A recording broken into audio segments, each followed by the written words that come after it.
All right, and welcome back to Saturday Night Chit Chat with FreekBass. And 2021 has its ups and downs, but this is definitely way up there. Super excited and honored to have this next gentleman on the show. Grammy Award-winning guitar player, writer, and composer with Billy Idol, Michael Jackson. Wrote the Top Gun theme and just and dresses cooler than any guitar player I've ever seen in my life. That's for sure. Yeah. Everybody, please give it up for the amazing Mr. Steve Stevens. How you doing tonight, Steve? All right, great. Good to see you, and thank you for the wonderful compliment. Oh, well, definitely. So, I know you're in Los Angeles now. Did you grow up out there? I mean, are you a California native? I wasn't quite sure. I'm living in Las Vegas now. Oh, My wife and I moved here a little over 2 months ago, but I grew up in New York. Little area, a little section of Queens, Far Rockaway, that made famous in the Ramones song "Rockaway Beach." yeah. So yeah, that's where I grew up. Wonderful. So you were surrounded by all kinds of great music, I'm sure, growing up there too, as well. Oh yeah, I mean, there's a well-known protest singer named Phil Oakes who was he was part of the folk music scene in Greenwich Village, a lot of protest music, and his sister was actually my first guitar teacher, and he was from Far Rockaway. So, Was guitar your first instrument, or did you do like piano or anything like that before then, or that jumped in right with that? I'm the worst piano player you can. Okay, all There's only right. one other instrument I'm as bad as, and that's drums. But yeah, it was always guitar. My dad bought like a $35 guitar, came with a booklet and a record. It was the Burl Lives, songbook, Wow. and he bought it for himself. And but he was blue collar, hardworking guy. Sure, yeah. At the end of the day, man, he just wanted to have his dinner and watch some TV. So Right. I absconded with the guitar, and it never left my room. Wow. Now, did anybody else? And obviously, you said your dad played a little bit. Did your mom do anything musical? No. My dad didn't play. He bought it. He bought it to learn, and he never did. So Wow. So you're the one musical cat, brothers or sisters or anything at all? I have an older brother. Does not play me. Does not play an instrument. I'm the only one in my entire family. That's pretty incredible. And then did you like, high school and all that kind of stuff, do like the jazz band or playing like local little rock bands or something like that? I mean, how'd you kind of start getting your name out there, when you were young? I went to the high school performing arts, the Fame School, Oh, yeah, sure. and which was on so many levels so important because, as a suburban kid living in Rockaway, a lot of, most everybody, it was a beach town, so everybody, you know, um, surfed and all this, and I wasn't really about that. But what was cool was that every Friday and Saturday on the beach, people would bring acoustic guitars, Yeah. and this was like the mid to late '60s, and guitar was everybody played guitar, so Right. it was a great environment. There was a lot of guitarists in the neighborhood, and then when I got accepted into the Fame School, it was my exposure to Manhattan, which opened my eyes up. And I remember the first day of school, Rockaway is like an hour and a half train ride from Manhattan. So Yeah. I got off the train, and I'm walking to school, and it's like 8 o'clock in the morning, and all of the theaters in the Times Square area were all their doors are open, and the guys are cleaning up and everything. And it was just like, the arts and music and art and theater was such a vital thing in New York. Yeah. And just to see that as a kid on my way every day to high school was just inspiring, to say the least. That is so incredible, man. And then is that like even in high school, because you're such an amazing songwriter, were you, as you were learning, getting your chops on guitar, were you already kind of starting to delve into songwriting, or is that something that happened later for you? That sort of happened later. Unfortunately, the school accepted me on the guitar, but being that guitar is not a member of the symphony, there's no guitar section like Right. violin or Sure. they asked me to pick up another instrument. And, I thought, well, violas. I'm not going to play the violin, but viola maybe I'll play that. That's a Right, little right. closer to guitar. That was horrible. I mean, I was just like, you know, I'd started playing guitar when I was 7.5, and to pick up something that from scratch. So I sort of became disinterested in that high school, and I dropped out because that was just around the time when clubs like CBGB's were getting going. Yeah, sure. Max's Kansas City was still happening, and there was one of my classmates took me to Max's, and I went to see one of my first shows, and I went, well, that's my education out there. Right, right. Next morning over breakfast, I say to my mom, this school thing is not really for me. I'm going to drop out. And that didn't go over too well. But I bet. But I did get my GED, and by then I was in a cover band, and we started playing Long Island and tri-state area with bands like Twisted Sister. And sure. That was really my training ground, because, having to learn and decipher all those records like Led Zeppelin and, T-Rex and Mata Hoopo, all these records. It was great to, like, you had to learn the parts. Oh, I see what makes it work. And they'd get in, we'd play, by then, I was only 17, we were playing, 3-4 nights a week, and 3 sets a night.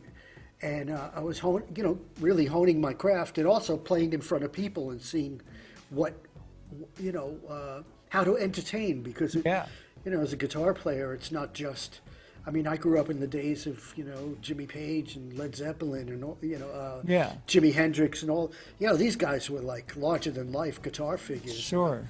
And that was the blueprint for me. It wasn't just about playing the instrument. It was about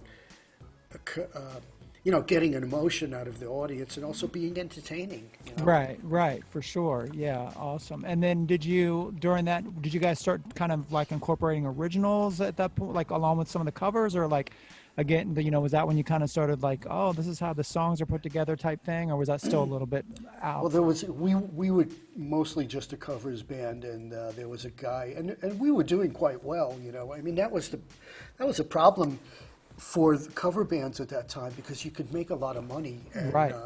And you could work all the time, and as you could be a big fish in a little pond, right? But you'll be stuck doing that. And there was a guy who used to come see me play all the time. He was a fan of my playing. And we became friends, and he'd always say, man, you got Duracells in your fingers. And I'd call him Duracell. Oh, Duracells. And he said, he bought me a drink one night, and he said, man, you got to move to Manhattan. You got to be an original band. This is means not a means to an means to an end. And I was like, really, wow, and.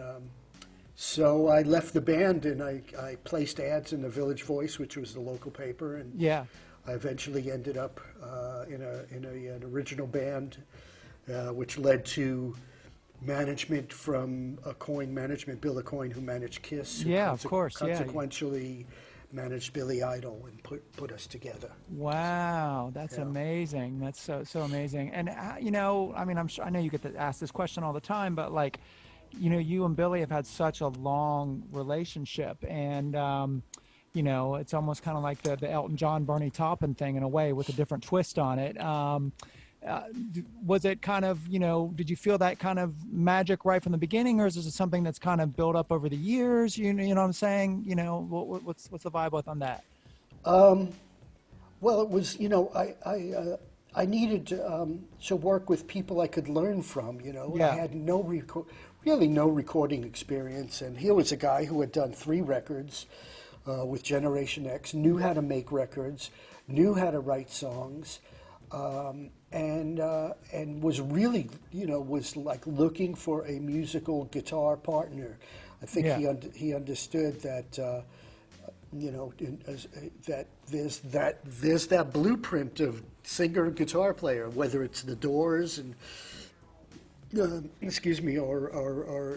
Elvis with Scotty Moore. It's it's written in stone, and we just started to hang out just to listen to music together, to kind of we grew up in an ocean apart. Right. And his career started with punk rock, and you know, all of my heroes were definitely not punk rock. Yeah. You know, they were probably what punk was rebelling against. You know? Right. Sure. Sure. But also, I was getting tired of these kind of self-indulgent guitar solos, Yeah. and by then, every seemed like every guitar player wanted to sound like Eddie Van Halen. And Right. Right. I loved Van Halen, but living in New York, Van Halen weren't the same thing as they were in Los Angeles. Yeah. Sure. And I was smart enough to know that I had the seeds of my own original style, which was Yeah. an amalgamation of all the things I listened to, whether it was classical or some jazz. I love George Benson and all this, Yeah. as well as rock guitar players. Yep. So I think Billy saw that I had the capabilities to play all these styles, and he could call upon me to play anything musically that the music required, because he certainly wasn't going to move to America and do another Generation X. He was looking to Yeah. do dance music. Our producer Keith Forsey had done records with Giorgio Moroder. So I think we all brought different things, different specialties. Yeah. And so that's really what led to the partnership, was just hanging out, listening to music, getting to know each other, and it was great to have somebody who had a direction, and that I could go, oh, I could see where I could fit with this. Yeah, yeah, that's so amazing. And then did you once you guys did that first record together, I mean, did you guys start just hitting it like pretty hard on the road at that point, or was that kind of a gradual thing? Yeah, there's the inevitable first tour, the van tour. Right, right. Yeah. Band and crew, and I think my salary then, Billy was signed to Chrysalis Records. I made $250 a week, which I was happy. It was the first time I ever made money playing the damn thing. Yeah, sure. Yeah, $250, Right. And, and they paid for guitar picks and strings. And also I was learning, by then we did the first record, and I had, I was like a sponge soaking up the recording studio. Oh, what's that do? Mm-hmm. Oh, compressors. Oh, EQs, all this kind of stuff. And Yeah. I just fell in love with the art of recording, and Right. it's never left me since. I still love doing it. It's like painting, Yeah, for sure, definitely. Now let's kind of zap at, well, before we go into that, just real quick, so what was it like? I gotta ask this. What was it like getting that call from Michael Jackson to do a track together? How did that go down? That's was a pretty exciting thing, I'm sure, right? Yeah, I mean, I'd become friends with Ted Templeman, the producer of Van Halen. Oh, got it. And he was the head of A&R at Warner Brothers Records, and around 1988, I got signed to Warner's as a solo artist. And Yeah. And Ted was friends with Quincy Jones. And I guess the story that I got was, after the success of Beat It, for the follow-up record, they had another rock track. Right. And Quincy called Ted and said, "Hey, who should we call next?" And Right. and Ted said, "Oh, Steve Stevens from Billy Idol would be be a great addition." Yeah. And Quincy called me consequentially, and then flew out to Los Angeles and did the session. That's amazing. Wow. So that's just wow. Just what an amazing career. So let's kind of zap ahead to now. I know that you've been keeping, this has been such a crazy time for every musician on this show, and everybody's kind of got a different answer. But I know, this last 16, 17 months with all the craziness we've been going through in the world, you've been still managed to keep pretty busy doing a lot of online stuff, right? Like some online teaching and master classes and things like that. Yeah, I mean, well, we had already put in place the wheels to do new recordings with Butch Walker. Right. And this was March of 2 years ago when COVID hit. And we actually were we finished our Las Vegas shows, and we said, well, Billy and I'll quarantine, and Butch will quarantine for 2 weeks. And then we'll get together in his studio, and we recorded an EP, which is coming out this week. And really, it's the three of us and some other gifted writers that we worked with, but primarily everything that you hear on it is just the three of us contributing. And and that was a saving grace, man. I could only imagine if we didn't have an outlet to make new music, it would have been pretty tough. So we kept recording, kept writing, and Billy and I are always working together or scheming up something. Sure, right. So yeah, we managed to continue recording. Wow, that's great. That's amazing. And then you guys are actually starting to get ready to do some actual like live dates now too, right? Is that correct? Yeah, we actually we just finished 6 weeks of shows, and then we leave for the East Coast tomorrow. We've got East Coast shows happening for I think another 3 weeks, and then some more shows coming up after that. And then we're back in Vegas to do a residency at the Cosmopolitan in October. Oh, that's amazing. So cool. So how do you like living in, you said you've only been living there a couple months. How do you, I'm sure I know you've probably been to Vegas a million times, but how do you actually like planting your flag there? Yeah, I mean, I'd never been to the suburbs of Vegas, and right. I only knew the Strip. So my wife and I started, actually before COVID, we started to look at houses, and I discovered there's a lot of musician friends of mine have moved here. There's a lot of space, and it was time for a change, for us, and it's I really like it. It's I never would have thought a kid from New York would end up here, but right. I have so many good friends here, and there's a definite scene that's starting to build here, and there's an arts district, and there's amazing restaurants, and so far I like it here very much so. Yeah. So and I always kind of ask everybody, and this is obviously changing on a daily basis now more than ever, but and you're already starting a tour, so it's kind of, you're answering part of my question, but going into say like 2022, I mean, do you think we're going to be kind of like, spring, summer of 2022, you think we're going to kind of be back to semi-normal, or you think we've still got a little ways to go for that? What's your feeling on that? Well, I think the new reality is what a lot of the promoters and venues we play are starting to require vaccination, proof of vaccination, or a recent COVID test, and it's really not our decision. And it's when we go out on tour, we're employing, Billy's employing 30 people or so. Sure. Truck drivers and crew. Some of these crew guys have been with us 20 years. And we want to continue to work, and it seems like the only way to do it is to do this safely. Yep. And this is the new reality. And we managed to all stay healthy on our first run, largely because of everyone has to be vaxxed, and I know this. It's a hot button issue, but this is the only, if we don't do it, we can't play. It's really, when you have to insure a tour, because there's, you're dealing with people's lives and insurance companies and all this, and they're not gonna let you go out there and do it without these protocols. So right, sure. If that's what we have to do, that's what we'll do, because we want to play music for people, and if the audience has to go by those protocols. If you don't want to do it and you don't want to get vaxxed or whatever, then, don't go to that show. I mean, that's all I can say.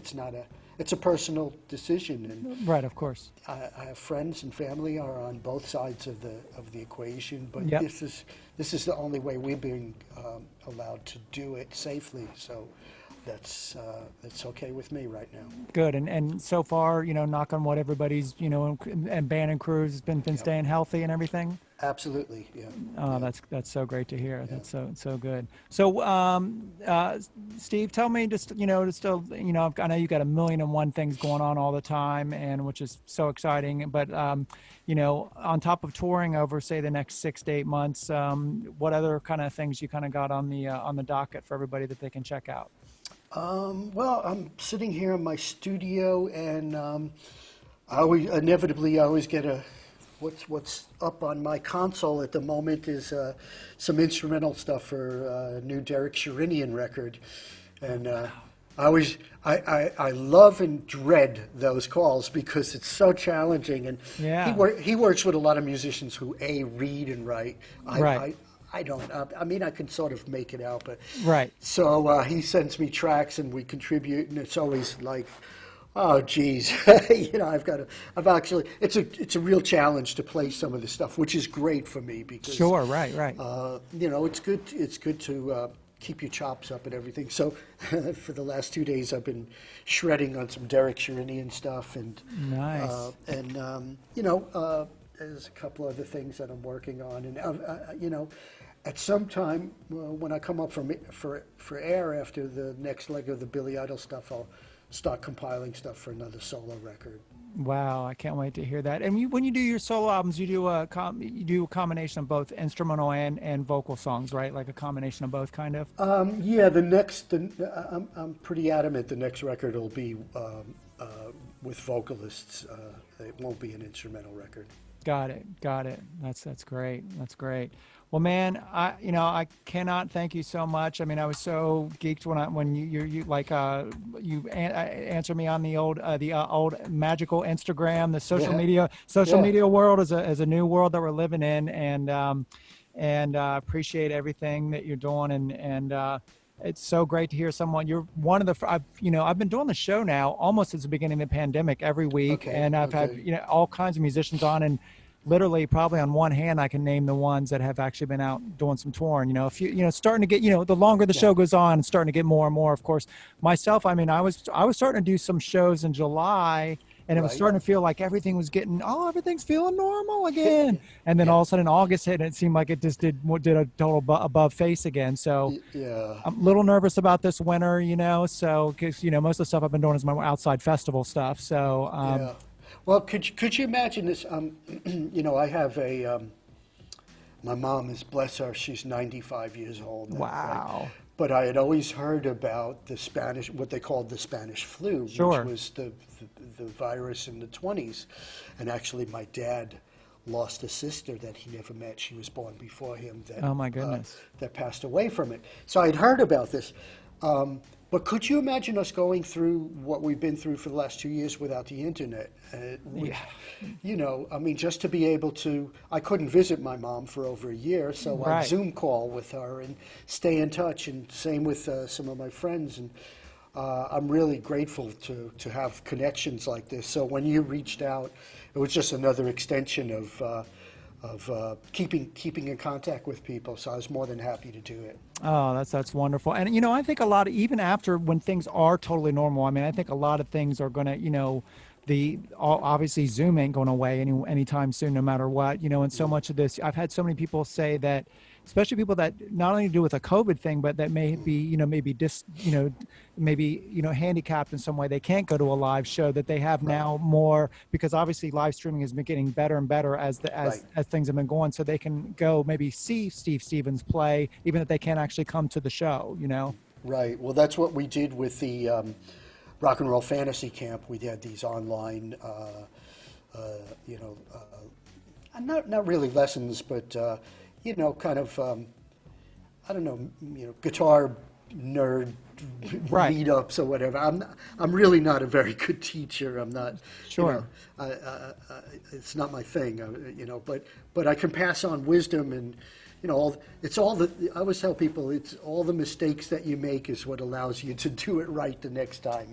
Yeah. So I pass on some of those mistakes, or not. I pass on how to avoid those mistakes. Yeah. That's so incredible. Well, man, it's so cool to hear that you went to perform. I went to, I'm from Cincinnati, so I went to the Cincinnati School for Creative and Performing Arts too. So, and that was a big, for me, I just went there my senior year, and it was a big, I was going to another school, and I was thinking, I was like God's gift to bass. And I went to SCPA for the first time, and I was like, you got to work a lot harder at this than you thought you did, because there's some talented people out there. Yeah. Yeah. The most important thing for me was the students, because I was with like-minded, artistic kids. Yep.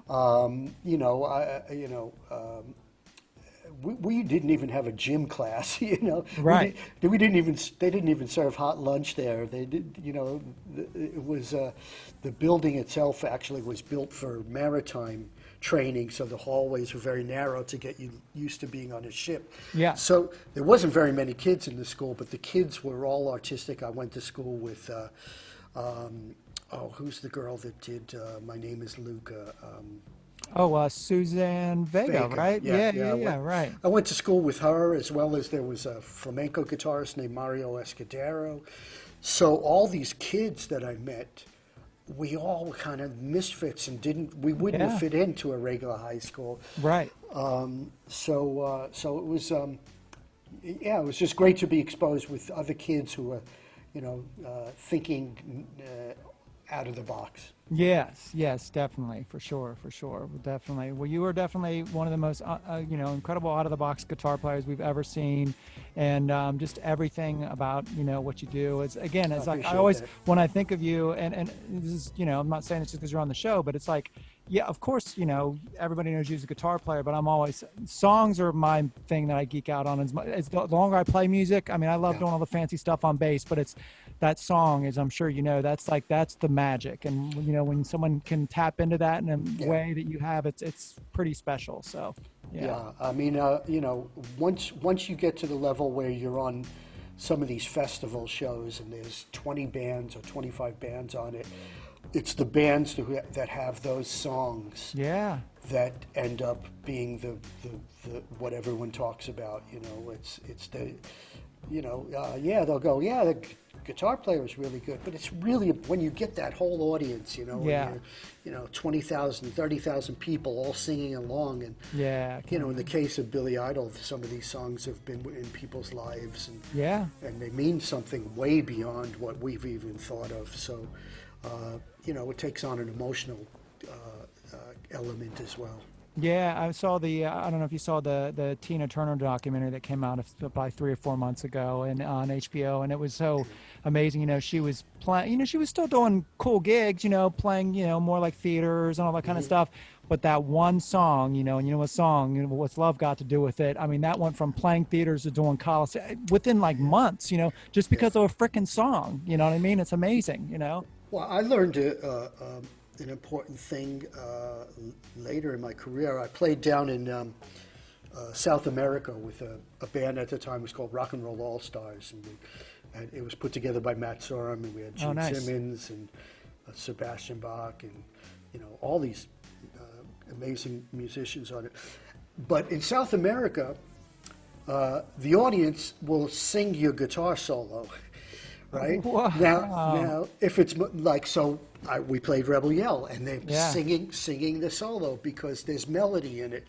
And I realized then that if I just had guitar solos that were endless noodling, well, they're not going to participate. Right. And I realized then that's what you have to have, Everyone could, I guarantee everyone in that audience could sing note for note the Stairway to Heaven solo, or or some of the Metallica solos, or what, melody to incorporate melody and shred at the same time that's really what you want to do in a guitar solo. Yeah.